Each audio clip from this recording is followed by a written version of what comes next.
अध्याय 18.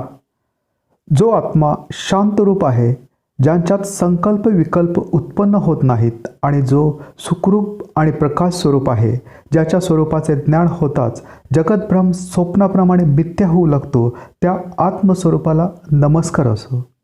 सर्व तऱ्हेची व तऱ्हेने संपत्ती मिळून मनुष्याला खूप उपभोग मिळतात, पण या सर्वांचा त्याग केल्याशिवाय व त्यांच्याबद्दलची वासना नाहीशी झाल्याशिवाय मनुष्य सुखी होऊ शकत नाही. कर्तव्यजन्य दुःखरूपी सूर्यांच्या ज्वालांनी ज्याचे मन भस्म झाले आहे, त्याला शांतरूपी अमृतधारेच्या वृष्टीशिवाय सुख कसे मिळणार? हे जनक, हे जगत संकल्प मात्र आहे. परमार्थ दृष्टीने आत्म्याशिवाय कुठलीच गोष्ट सत्यरूप नाही. संसार असत्य आहे. जो असत्य संसार आहे तो कधीच सत्य होत नाही, व जो आत्मा सत्यरूपच आहे तो कधीही असत्य, नश्वर, क्षणभंगूर होत नाही. आत्मा सर्वांना सर्वात जवळचा आहे. तो कुणापासूनही दूर नाही. तो मनाच्या कल्पनेपलीकडच्या, कल्पनेत न मावणारा, आयासाने प्राप्त न होणारा, आयास सुटताच प्राप्त होऊ शकणारा, निर्विकार व दुःखरहित आणि उपाधिरहित सदैव एकरस आहे. जीवनातील सारे मोह, आसक्ती विरून गेलेला, दुःखरहित, विकारांच्या अभावाने दृष्टी निर्मळ झालेला ज्ञानी पुरुष स्वरूपाने जगात शोभून दिसतो. सर्व जगत कल्पना मात्र आहे. आत्मा हा सनातन व मुक्त आहे असा प्रत्यक्ष अनुभव घेऊन ज्ञानी पुरुष लहान बालकाप्रमाणे बागडत असतो. जीवात्मा ब्रह्म आहे. भाव अभाव कल्पित आहे हे पक्के अनुभवाला आल्यानेच कसलीच कामना उरली नाही. त्यामुळे कुणाला काही सांगावे किंवा काही करावे असे ज्ञानी पुरुषाला काही उरत नाही. सर्वत्र आत्मरूप कोंदाटले आहे. या अनुभूतीने ते ब्रह्म मी आहे, हे जग मी नाही अशा विकल्पना गळून पडल्यानंतर ज्ञानी आत भरलेल्या अपार आनंदाने व तो व्यक्त करणे शक्य नसल्याने मौनावस्थेत असतो.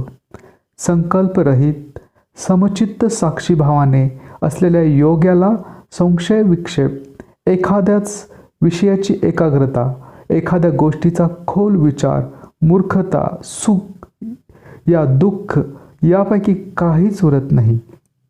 तो आत्मानंदातच मग्न असतो. राज्याधिकारी असण्यात, भिक्षावृत्तीने राहण्यात, लाभहानी होण्यात, मनुष्य समूहात किंवा निर्जन वनात राहण्यात विकल्परहित असलेल्या योग्याला काहीही विशेषता वाटत नाही. सगळीकडे समतोल वृत्तीने राहतो. अष्टावक्र म्हणतो की स्थिर चित्त झालेल्या योग्याला धर्म, काम, अर्थ यांचे काही प्रयोजन राहत नाही व हे काम मी केले आहे किंवा हे करणार आहे अशा प्रकारचे द्वंद्व गेल्याने जीवनमुक्त योगी निरामय राहतो. जीवनमुक्त पुरुषाची कुठलीच क्रिया स्वतःच्या संकल्पने होत नाही आणि त्याला करण्यायोग्य कर्म शिल्लक नसते, कारण त्याला कशाचाच मोह नसतो आणि हेतू व आसक्तीशिवाय कुठलेच कर्म होऊ शकत नाही. त्याची शरीरयात्रा प्रारब्धवश चालू असते. जीवनमुक्तांचे सर्व संकल्प नष्ट झालेले असतात, त्यामुळे त्याला कसला मोह नसतो. त्यामुळे त्यांच्या दृष्टीला संसार अनुभवाला न येता ब्रह्मच अनुभवाला येते. त्याला ज्ञानाची व मुक्तीचीही इच्छा नसते, कारण त्याच्या मनाला कसले स्फुरण होत नसल्याने तो आत्मानंदातच मग्न असतो. मुक्त पुरुषाला सर्वत्र ब्रह्मानुभव येत असल्याने हे विश्व पाहूनही त्याला ते जग न दिसता ब्रह्मरूपच दिसते. त्यामुळे निर्वासन झालेला मुक्त पुरुष जग पाहत असूनही पाहत नाही. ज्याने ब्रह्माला पाहिले ते ब्रह्म मी आहे असे चिंतन करतो. पण जो स्वतःच ब्रह्म होऊन सर्वत्र ब्रह्मानुभव घेत आहे, जो ब्रह्माशिवाय काही पाहत नाही, तो कशाचे चिंतन करणार? जो स्वतःमध्ये विक्षेप संशय पाहतो, तोच चित्ताचे हे संशय विक्षेप जावेत म्हणून चित्तानिरोधाचा प्रयत्न करतो. पण ज्याचे सर्व संशय विक्षेप आत्मअनुभवाने मावळले आहेत, विक्षेप संशय घ्यायला मनच शिल्लक उरले नाही तो कशाचा निरोध करणार? ज्ञानी पुरुष संशय विक्षेपरहित होऊन इतर लोकांप्रमाणेच त्यांच्यात वावरत असतो, पण त्यांच्यात अलिप्तप्रमाणे राहून तो स्वतःतच कुठला विक्षेप, संशय, समाधानी किंवा बंधन याचा अनुभव घेत नाही. ज्ञानी पुरुष स्वतः आत्मानंदातच तृप्त असतो. लोकदृष्टीने तो काही करताना दिसला तरी त्या करण्यामागे काही करावे किंवा काही करू नये अशी कामना नसल्याने, वासना नसल्याने त्याने काही केले तरी ते न केल्यासारखेच असते. जेव्हा एखादे कर्म करायला येऊन ठेपते तेव्हा ज्ञानी मनुष्य ते कुरकुर न करता संतोषाने करतो. सहज समाधीत असणाऱ्या ज्ञानी पुरुषाचा प्रवृत्ती व निवृत्तीचा कसलाच आग्रह नसतो. वासनारहित, निरालंब, स्वच्छंद, बंधनरहित असा ज्ञानी पुरुष प्रारब्धानुसार सुकलेले पान जसे वाऱ्याने स्वतःच्या इच्छेशिवाय, प्रयत्नाशिवाय उडत जाते तसा संसारात राहत असतो. ज्ञानी माणसाला कधी आनंद होत नाही, हर्ष होत नाही, कधी खेद वाटत नाही. तो शांत मनाने विधेय स्थितीत असतो. आत्म्यामध्ये रममाण झालेल्या व शांत व निर्मल चित्ताच्या ज्ञानी पुरुषाला काही टाकण्यासारखे नसते व कसलीही आशा नसते. स्वभावता ज्याचे चित्त शून्यावस्थेत आहे तो सामान्य संसारी माणसासारखा वागताना दिसला तरी त्याला कशाने मान वाटत नाही व अपमान वाटत नाही. होणारी कर्मे देहाकडून होतात, शुद्ध रूप अशा माझ्या आत्म्याने ती केली नाहीत असे जो अनुभवतो तो ज्ञानी पुरुष कर्मे करूनही ती करीत नाही. कुठलेही कर्म करण्याचा आग्रह नसलेला जीवनमुक्त सहज प्राप्त कर्मे करीत असतो, पण त्यात बालिशपणा नसतो. त्यामुळे सांसारिक कर्मे करूनही त्यात लिप्त न झाल्याने त्याची वृत्ती सदा प्रसन्न राहते. नाना विचाररहित ज्ञानी मनुष्य अंतरात परमशांती अनुभवित असतो. त्यामुळे संकल्पादी मनाचे व्यापार, बुद्धीचे व्यापार व इंद्रियाचे व्यापार तो करीत नाही. ज्ञानी माणसाला विक्षेपच नसल्याने विक्षेप निवृत्ती करता त्याला समाधीचा प्रयत्न करावा लागत नाही. द्वैत भ्रम नष्ट झाल्याने त्याला कुठलाच बंध असत नाही. हे सर्व जगत कल्पित आहे हे जाणून तो निर्विकार चित्त दशेत असतो.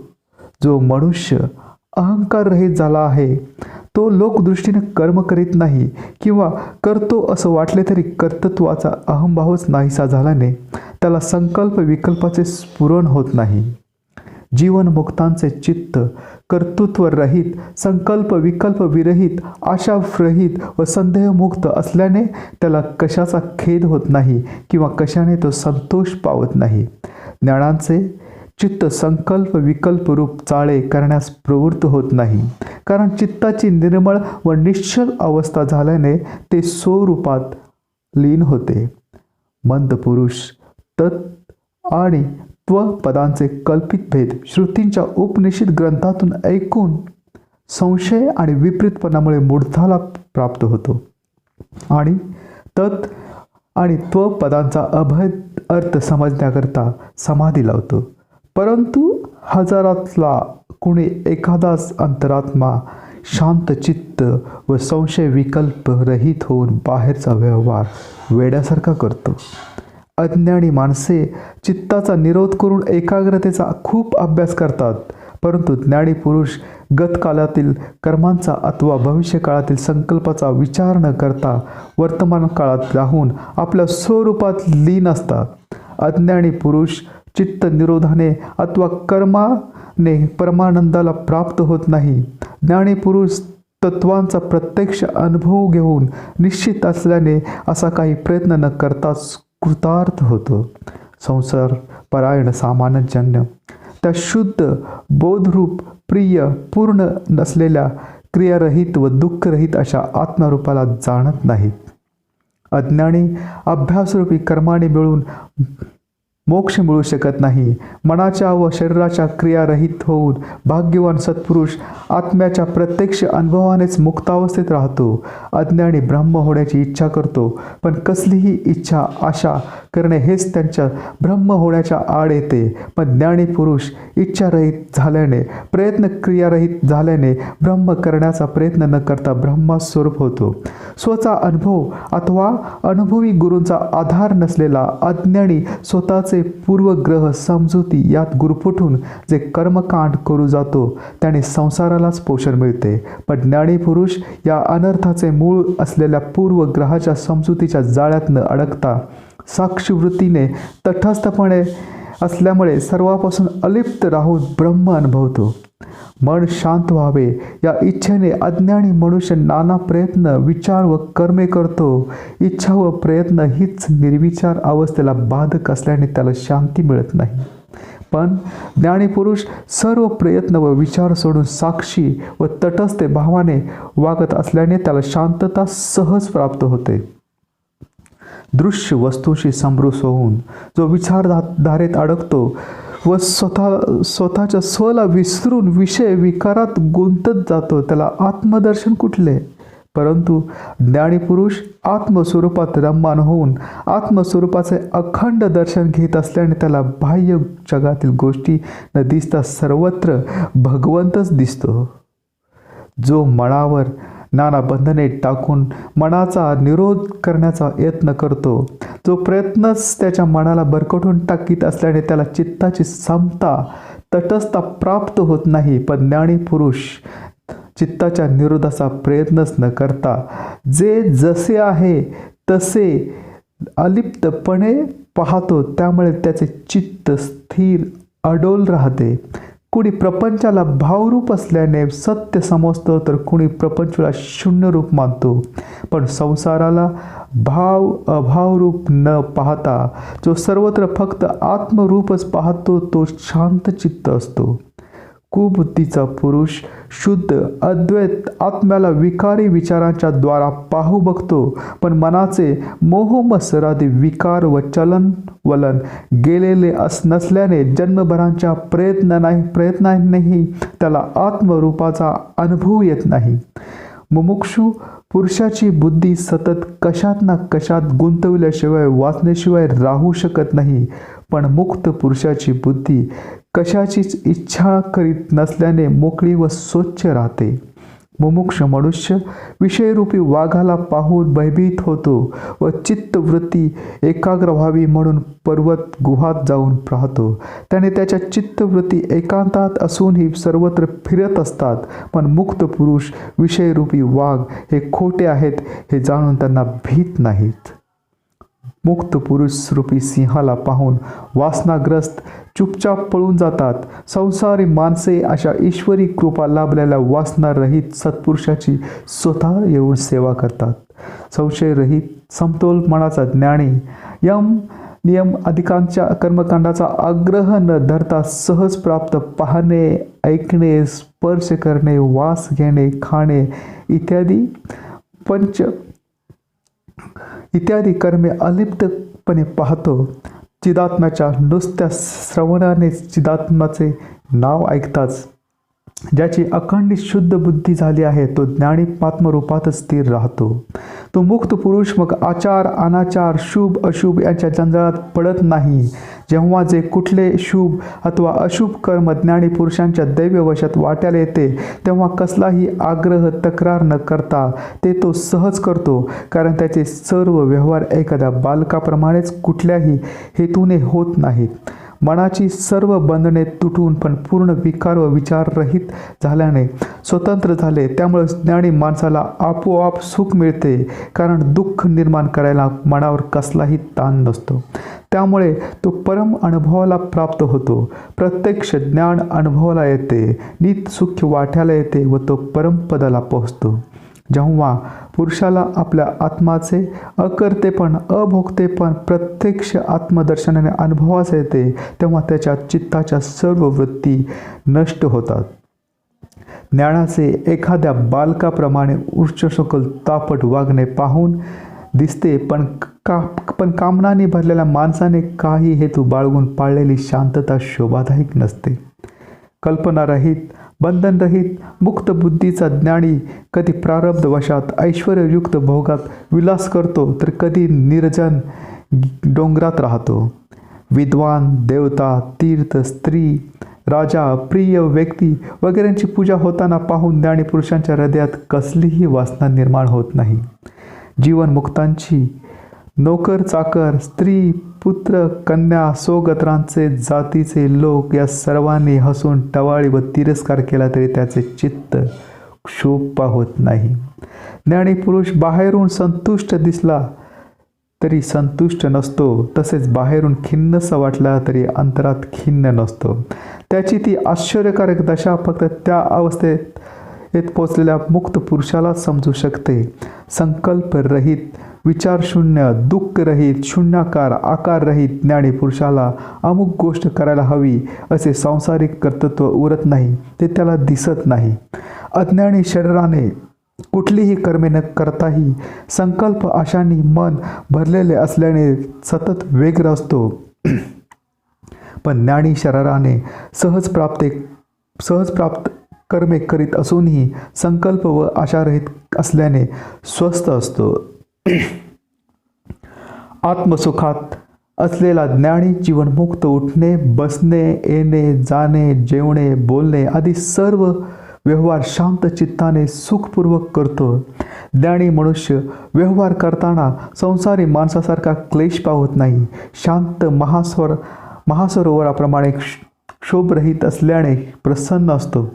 वासना न सुटलेल्या मूढांचे कर्म टाकणे हे कर्म करण्याला संसाराला उद्युक्त करते, तर सहज प्राप्त कर्मे करणाऱ्या ज्ञानी पुरुषाला कर्मे केली तरी ती निवृत्तीची फळी देणारी होतात. संसारी मुळांचे वैराग्य घरदार सोडण्यातच दिसून येते, पण अंतरातील संसार तसाच राहतो. पण देहाबद्दलची आसक्ती सुटलेल्या ज्ञानाला कशाबद्दल प्रेम आणि कशाबद्दल वैराग्य येईल. अज्ञानी माणसाची दृष्टी, संसाराची आसक्ती व त्या संसार साधनेत येणारे अडथळे यामुळे सतत गढुळलेली राहून मन बैचैन असते. पण सर्व संसाराचा भगवंत रूपाने अनुभव घेणाऱ्या ज्ञानी माणसाला भगवंताचेच दर्शन होत असल्याने तो स्वरूपात स्वस्थ असतो. जो ज्ञानी बालकाप्रमाणे कामनारहित होऊन कार्याला आरंभ करतो, तो खरे म्हणजे काहीच करीत नाही. तो अहंकाररूपी मलाच्या रहित असल्याने त्याच्या ठिकाणी कर्तृत्व भाव नसतो. जो आत्मज्ञानी पुरुष धन्य आहे, तो आत्मज्ञानी पुरुष धन्य आहे ज्याला सर्वत्र ब्रह्मरूपाचा अनुभव येतो.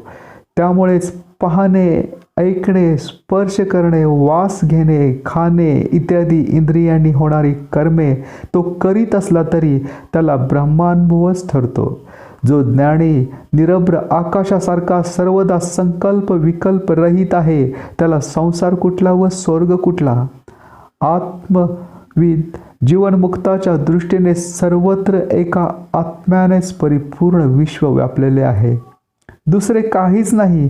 मग त्याला स्वर्ग काय आणि नरक काय? त्याला कारणीभूत असलेले पाप आणि पुण्य कुठले? जो ज्ञानी पुरुष इहलोकातील व परलोकातील फलांच्या कामने रहित आहे, जो संपूर्ण निष्काम आहे, तोच पूर्णानंद स्वरूप आहे. ज्याची सहज समाधी सर्वदाच चालू असते, तो मुक्त पुरुष आपल्याच अनविच्छिन्न समाधीने स्वरूपात जगात वावरतो. भोग व मोक्षांच्या इच्छेचा त्याग केलेला, कुठलेही केव्हाही रागद्वेषाचा लवलेश नसलेला ज्ञानी महात्म्याचे महात्म्य अधिक काय सांगणार. हे नाम रूपात्मक घटपटादी रूप जे जगत आहे ते सर्व कल्पना मात्र आहे. त्याचे अधिष्ठान रूप ब्रह्म तेच सत्य आहे. ज्या शुद्ध बोध स्वरूप मुक्त पुरुषाने संपूर्ण कल्पनेचा त्याग केला आहे व जो केवळ शुद्ध चैतन्य स्वरूपात राहत आहे, त्याला कुठलेही कर्तव्य शिल्लक राहत नाही. हा सर्व संसार कल्पित व भ्रामक आहे. त्याला अस्तित्वच नाही व केवळ ब्रह्मच सत्य आहे असा ब्रह्मानुभव घेणाऱ्या योग्याला सहज शांती मिळते. जो ज्ञानी शुद्ध स्वरूप स्वप्रकाश अशा सोला पाहतो, तो आणखी इतर कुठल्या दृश्य पदार्थाला पाहत नाही. मग त्याला कुठल्या विषयाबद्दल आसक्ती असेल, कुठला विधी करावा लागेल किंवा कशाबद्दल वैराग्य असेल आणि कशाचा उपशम करावा लागेल. जो आत्म्यात कार्यासहित माया पाहत नाही, त्याच्या दृष्टीला बंध कुठला. मोक्ष कुठला आणि हर्ष विषाद दुःख कसले?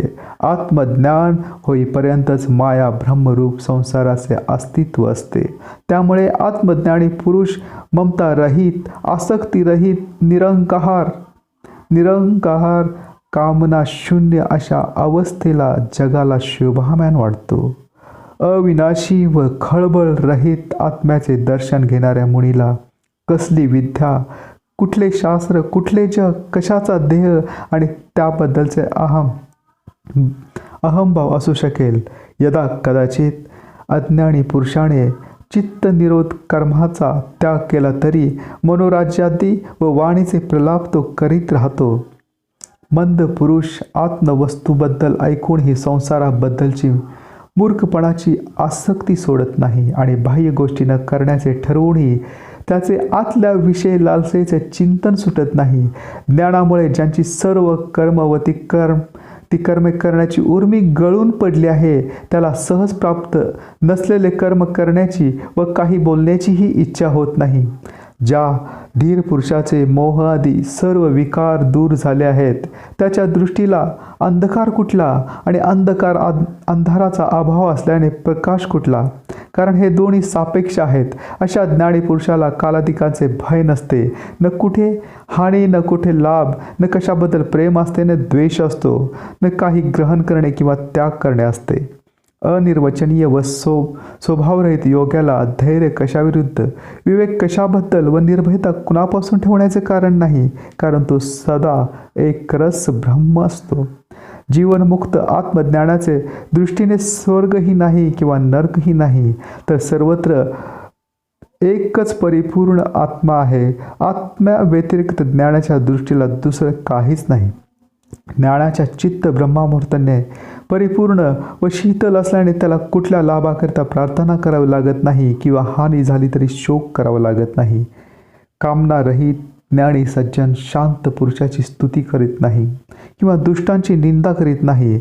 आत्मतृप्त योगी सुख आणि दुःख समान झाल्याने कुणाचेच कुठलेच कृत्य पाहत नाही.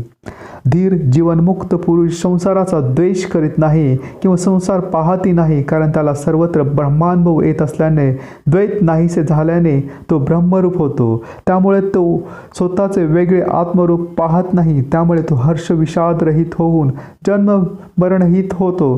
पुत्र स्वस्त्रीबद्दल आसक्त रहित आणि विषयाबद्दल कामना रहित व स्वतःच्या शरीराबद्दल चिंता रहित असलेला ज्ञानी शोभायमान असतो. फक्त पुरुषाला प्रारब्ध वशात ज्या गोष्टी प्राप्त होतात त्यांनीच तो संतुष्ट होतो आणि प्रारब्धानुसार नाना प्रकारच्या देशात, वनात, नगरात संतुष्ट होऊन फिरत असतो. ज्या मुक्त पुरुषाला स्वरूप हीच भूमी विश्रांती स्थान आहे, त्याला कसलीच चिंता असत नाही, मग देह राहो अथवा जाओ. जीवनमुक्त निर्विकार होऊन संसारात राहतो. तो स्वतःजवळ काही ठेवित नाही. तो विधी निषेधाचा किंकर होत नाही. स्वच्छंद वागतो, निर्हेतुक भटकतो. सुख दुःख द्वंद्वे व संशयविरहित होऊन कशातच आसक्त नसतो. जो आसक्तीरहित असून ज्याला माती व सोने समान झाले आहे व ज्याच्या हृदयाच्या सर्व ग्रंथी तुटून जो संशयविरहित आहे आणि ज्याच्या स्वभावातील रज व तमवृत्ती साप धुवून निघाल्या आहेत, असा ज्ञानी दर्शनीय होतो. जो मुक्तात्मा सर्व विषयाबद्दल आसक्त रहित आहे, ज्याच्या हृदयात थोडीही वासना शिल्लक नाही, अशा संपूर्ण तृप्त ज्ञानी पुरुषाची तुलना कोणाबरोबरही करणे शक्य नाही. जीवनमुक्त सर्वत्र फक्त ब्रह्मच अनुभवत असल्याने पाहत असूनही त्याला संसार दिसत नाही. सांगत असूनही ब्रह्म अकथ्य असल्याने सांगत नाही. जाणत असूनही ते अनुभवत असल्याने जाणत नाही. ऐकत असतो तरी ब्रह्मच ऐकत असल्याने संसारिक गोष्टी त्याला ऐकू येत नाहीत. निर्वासनिक ज्ञानी पुरुषाला असे कोण करू शकेल? उच्च निश्चत्वाची भावना सर्वत्व गळून गेलेला व कामनारहित असलेला ज्ञानी भिक्षू असा व भूपती असा सर्व अवस्था शोभूनच दिसतो. जो निष्कपट योग्य आहे, कोमल स्वभावाचा आहे, आत्मनिष्ठ पूर्णार्थी व स्वच्छंदपणे राहणारा आहे, त्याला संकोच कसला? वृत्तीचे येणे जाणे, कुठले कर्तृत्व कशाचे आणि अमुकच मार्ग व तत्व खरे आहे असा त्याचा आग्रह कसा असणार?